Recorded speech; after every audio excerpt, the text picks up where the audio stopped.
Hey everyone, welcome back to another Explainer. Today, we're diving into some really profound insights on a topic that, honestly, sparks a lot of intense debate: innovation in religion. We're going to be drawing our insights directly from the monumental scholarly work Shah Al Nabi by Pir Muhammad Karam Shah Al Azhare. We'll be unpacking exactly what classical Islamic scholarship actually has to say about the concept of Bidah, or innovation, and how it specifically applies to practices like the Mawlid, the celebration of the Prophet's birth. So let's get right into it. I want to hook you right off the bat with a stark question. Is absolutely every single new thing introduced into the religion automatically forbidden? Really think about it for a second. What would happen if essential historical actions, like say the formal compilation of the Qur'an into a single book, or building these massive Islamic universities, were just banned outright simply because they were new and not present during the Prophet's exact time? It kind of challenges our baseline assumptions, doesn't it? Okay, let's dive into this. Here is our scholarly roadmap for today. 1. The misunderstood concept of Bidah. 2. The 5 categories explained. 3. Real examples of innovation. 4. The ruling on Mawlid. And 5. Learn with ZKF Academy. Section 1. The misunderstood concept of Bidah. Right off the bat, we've got to address the elephant in the room, the definition itself. When we discuss theology, we desperately need precise scholarly definitions, not just emotional reactions. And as Shah Al Nabi brilliantly points out, we have to separate the literal dictionary meaning of Bidah from its nuanced legal reality in Islamic jurisprudence. Linguistically, sure, Bidah literally just means something new, created without any prior precedent. But in the eyes of the Sharia, an innovation is absolutely not painted with a single broad brush. Instead, its legal status is determined entirely by whether it aligns with the foundational principles of Islam or if it contradicts them. That is a crucial distinction. Section 2. The 5 categories explained. So, how exactly did classical jurists handle all this nuance? Now, what's really interesting here is looking at the actual Arabic text from titans of Islamic scholarship, scholars like Imam Nawawi and Izz al-Din ibn Abdussalam. And just to be clear, this isn't some modern reinterpretation. They established deep academic authority on this subject centuries ago, explaining that an innovation in religion is actually divided into 5 distinct legal categories. So the term innovation actually covers an entire spectrum of human action. Let's break them down. 1, it can be wajib, meaning obligatory. 2, it can be mustahab, which means recommended. 3, it might just be mubah, entirely permissible and neutral.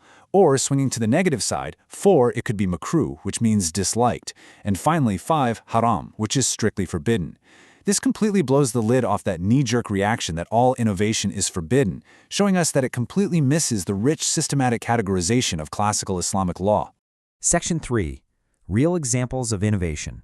Abstract theology is great and all, but let's bring this down to earth with some practical applications. We need to ground these 5 theological categories in everyday Islamic life to really grasp what these scholars meant. I mean, things we totally take for granted today were technically innovations. Take the formal rules of Arabic grammar, like sarf and nahu. Those weren't codified during the Prophet's time, but because you literally cannot correctly understand the Quran without them, developing those sciences is classified as a wajib, or obligatory innovation. Building Islamic schools and universities, that's a new practice, but it's mustahab, recommended. Enjoying a wide variety of good food, or wearing fine clothing, is mubah, entirely permissible. However, over-decorating mosques unnecessarily, that's considered makruh, or disliked. And finally, any new practice that directly contradicts or opposes an established sunnah, well, that falls straight into the haram, or forbidden category. It's just a brilliantly logical system. Section 4. The ruling on Mawlid. Now that we've got our scholarly framework locked in, let's apply it.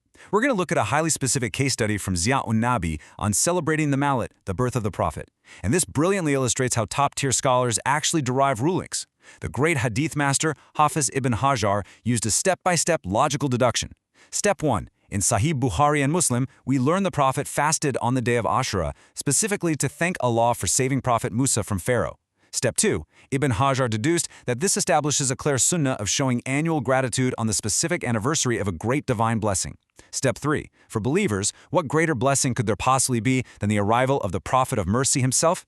Therefore, gathering to express gratitude for his birth has a profound, deep-rooted basis in the Sunnah.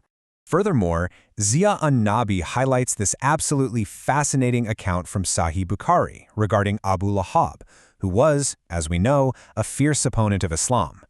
The narration states that even Abu Lahab's punishment in the grave is lightened every single Monday. And why is that? Well, because when his slave, Thwaiba, brought him the good news of his nephew's birth, the birth of the Prophet, Abu Lahab freed her out of sheer joy. Which brings us to a profound theological conclusion. It's perfectly summarized by Hafiz Shams al-Din Muhammad bin Nasir. He said, "If a disbeliever's punishment is lessened for rejoicing at the Prophet's birth, imagine the reward for a believer who dies loving him." Think about that for a second. It's an incredibly powerful point.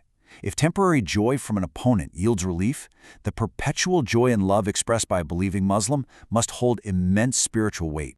And to contrast that immense joy, the source material shares a striking historical detail from classical texts. It's actually recorded that Iblis, Satan, cried out in agonizing despair exactly 4 times in history. He cried out when he was cursed, when he was cast down from heaven, when Surah Al-Fatiha was revealed, and, crucially, the very moment of the Prophet's birth. The exact arrival that brought so much joy to the universe brought utter, total despair to the ultimate adversary. Section 5. Learn with ZKF Academy. So, this brings our academic summary to a close today. Exploring these classical texts really highlights the depth of traditional Islamic scholarship, doesn't it? It shows exactly why having proper, structured guidance is so important. So here's the final thought I want to leave you with, and honestly, the reason why all of this matters. True scholarship brings balance. It replaces confusion with clarity and division with understanding. But this raises a really crucial question for you. Are you learning your religion from authentic, deeply rooted sources, or are you just relying on surface-level opinions? If you really want to dive deeper and ensure you're getting authentic, well-structured Islamic education, look no further. This explainer was brought to you by ZKF Online Quran Academy, Pakistan. They are fully dedicated to connecting you with the rich heritage of Islamic knowledge. You can reach out to them right now. They've got a Pakistan line at 00923417770823 and a UAE line at 009715033313986. Be sure to subscribe to the channel for more educational content that transforms complexity into clarity. Keep learning, keep questioning, and I will see you in the next explainer.